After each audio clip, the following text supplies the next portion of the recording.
Castaño es analista político, es profesor de Relaciones Internacionales en la Universidad de Valladolid, en España, y ahora lo saludamos. Señor Castaño, gracias por su tiempo, bienvenido, buenas noches. Buenas noches y muchísimas gracias. Me gustaría pedirle una primera valoración general sobre cómo llega España a este debate de investidura. Pues España, como en los últimos años, llega muy dividida a este debate de investidura, porque se vio en las elecciones municipales, como estaba comentando antes, y se ha visto en las elecciones legislativas del mes de julio, que los números están muy próximos del centro derecha apoyado por la extrema derecha, quiere decir el Partido Popular apoyado por Vox, y del Partido Socialista apoyado por una izquierda también mucho más extrema, como es Sumar y lo que antes era Podemos. En este panorama, ¿qué apoyos pueden encontrar los dos bloques, el bloque de derecha, el bloque conservador y el bloque progresista, el bloque de derecha y el bloque de izquierda? Todo queda en manos de los nacionalistas.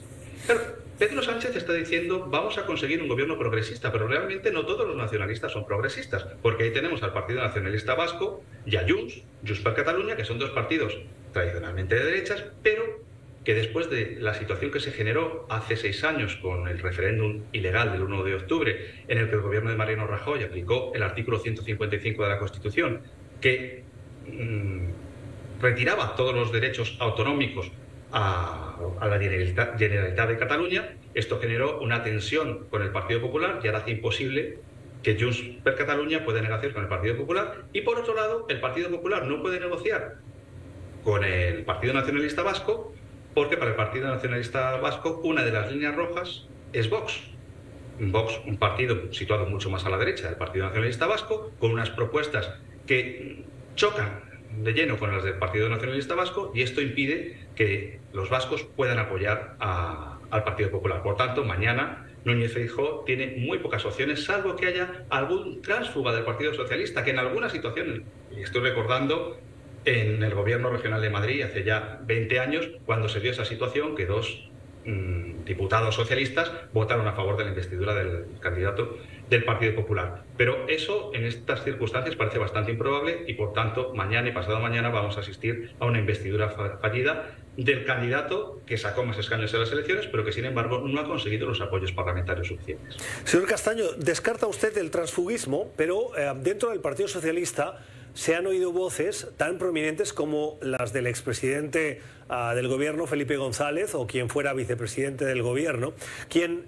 han hablado públicamente en contra de esa alianza que está intentando tejer Pedro Sánchez con los partidos nacionalistas.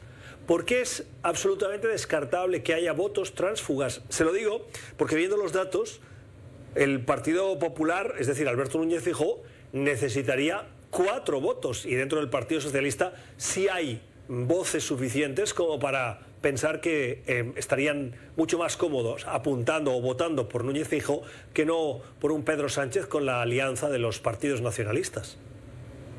Sí, esto, si hubiera sucedido hace 6 años, podría haber sido algo más probable, pero esa división interna del Partido Socialista, que es clara y que sigue siendo evidente hoy, ha llevado a Pedro Sánchez a ejercer un control total sobre el partido y a nombrar de forma directa a cada uno de los diputados. De forma que los diputados que ahora mismo están en el Congreso rinden fidelidad a Pedro Sánchez. Sí que es verdad que dentro del Partido Socialista hay una corriente contraria a Pedro Sánchez, liderada por Felipe González, por Alfonso Guerra, también García Paje, el presidente de la Comunidad Autónoma de Castilla-La Mancha, apoya en cierto modo esas tesis de los antiguos dirigentes del Partido Socialista. Pero Pedro Sánchez, que fue prácticamente expulsado del partido hace unos años, que se presentó a las primarias, que volvió a ganar las elecciones primarias y a convertirse en secretario general del Partido Socialista, desde ese momento empezó a tejer una red muy sólida, buscando apoyos internos en el partido y otorgando los cargos decisivos, los cargos más importantes y los puestos de diputados a personas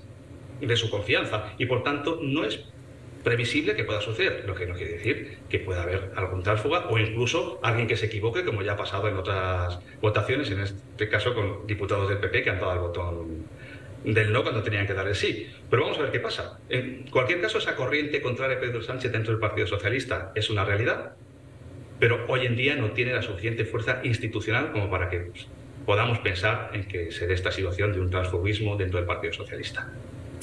Dando por como hecho que Alberto Núñez Feijóo no va a obtener los votos, ¿Qué viene para España en días subsiguientes? ¿Está Pedro Sánchez construyendo esa alianza con resultados?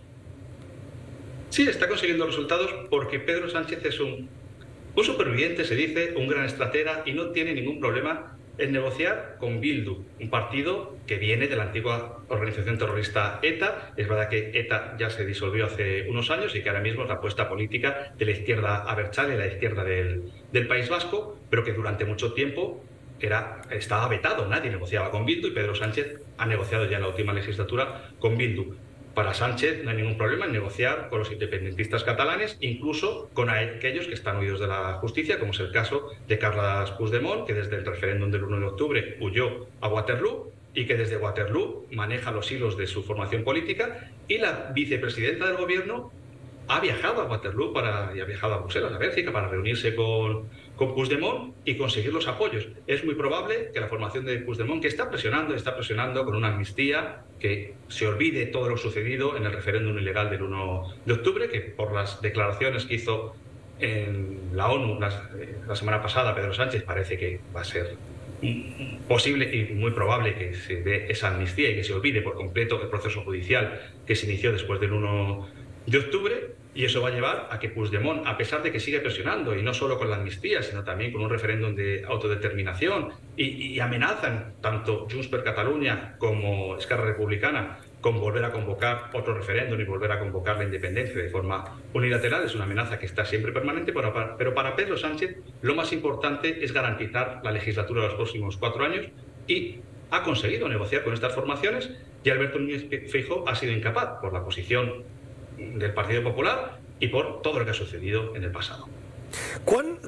¿Qué trámite requiere una amnistía, que es la piedra, el escollo que tiene que sortear Pedro Sánchez con los nacionalistas catalanes? Pues el proceso es complicado. Primero, porque Puigdemont, que es el principal interesado, no ha sido juzgado. Por tanto, no se le puede aplicar una amnistía.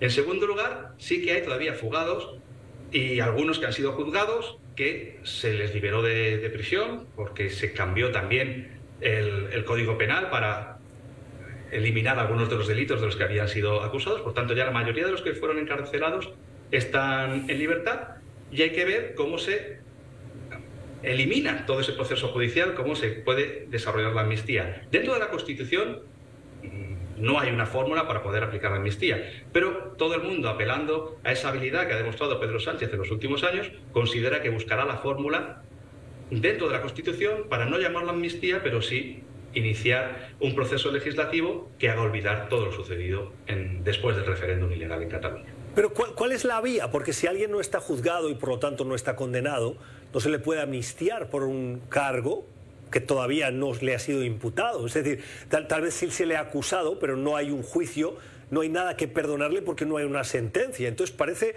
un contrasentido buscar una amnistía cuando todavía no hay. ¿Cuál sería el proceso en el que estaría apostándole Junts para exigirle a Pedro Sánchez que le garantice que se pase página a ese... Vamos, sube a esa bici. Siéntete como una reina. Haz lo que más te gusta. A ese episodio de la historia de Cataluña. En este caso sería que el gobierno presionara al Poder Judicial para que el Poder Judicial retirara los cargos contra Puigdemont. Esa sería contra Puigdemont y contra el resto de los juzgados que todavía no han sido juzgados. Y es que además Puigdemont es integrante del Parlamento Europeo, tiene su escaño en el Parlamento Europeo, lo que dificulta todavía más todo el proceso, pero la única solución ahora mismo es que el juez retire los cargos. El juez Llarena, que siempre que ha tenido ocasión ha reclamado a la justicia belga a Puigdemont, la solución sería esa, que el juez Llanera se olvidara de todo y que desaparecieran los cargos contra Puigdemont, y por tanto Puigdemont pudiera volver a España e incluso volver a participar en política, porque la amnistía se pide porque muchos de los que estuvieron presos después del 1 de octubre ya no están en prisión, pero no pueden desempeñar cargos políticos. Lo que quieren es volver a la política de forma activa, y eso es lo que están exigiendo. Por eso están exigiendo la amnistía, pero por otro lado, Puigdemont, que no ha sido juzgado, necesita que el juez retire los cargos contra él. Ya. Antes de terminar, nos fijamos, los medios, los periodistas, los analistas, en las condiciones que está imponiendo o que está pidiendo el partido Junts per Catalunya, pero hay otras formaciones que formarían parte de esa amalgama de partidos que teóricamente podrían acabar dándole la presidencia de nuevo a Pedro Sánchez, el Partido Nacionalista Vasco, Esquerra Republicana, Sumar. ¿Qué piden las otras formaciones que no ha sido tan conocido, pero que está ahí en el debate público también de alguna manera sobre la mesa y a lo cual no le estamos poniendo tanta atención por estar opacado por esa solicitud de amnistía aparentemente por parte de Junts? Esquerra Republicana pide más o menos lo mismo que Junts, porque el proceso judicial fue contra los dos partidos que formaban el gobierno de Cataluña en aquel momento. Es verdad que tiene más peso lo de Puigdemont, porque Puigdemont es un huido de la justicia, pero las reclamaciones, y además compiten en Cataluña, porque cuando hay elecciones en Cataluña, estos dos partidos que ahora actúan más o menos unidos, pues tienen sus rivalidades por ver quién gana las elecciones y quién lidera el gobierno. Por tanto, Esquerra Republicana está muy próximo también solicitando esa amnistía, referéndum y una posible independencia de Cataluña. El Partido Nacionalista Vasco es más moderado, pero claro, viendo las concesiones que se hacen a los catalanes, también exige. Y lo que está diciendo es que nadie piense que tiene Pedro Sánchez garantizado al 100% el apoyo del Partido Nacionalista Vasco. Y con respecto a Sumar, Yolanda Díaz, la vicepresidenta y vicepresidenta del gobierno y líder de Sumar, es incondicional a Pedro Sánchez. Pero dentro de Sumar hay muchas formaciones políticas y entre ellas está Podemos. A Podemos se le ha ignorado por completo en este último proceso electoral.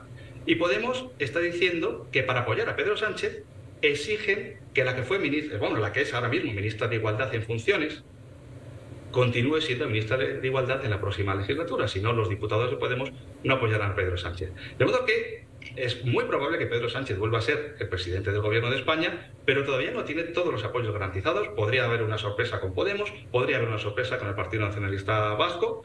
Y en el caso de Bildu, desde el primer momento se han mostrado próximos a colaborar con Pedro Sánchez. En este caso, Bildu es consciente de que una política desde el Partido Popular en el gobierno sería muy contraria a sus intereses y por eso apoyan de forma incondicional a Pedro Sánchez. Es Sergio Castaño, es analista político, es académico en la Universidad de Valladolid.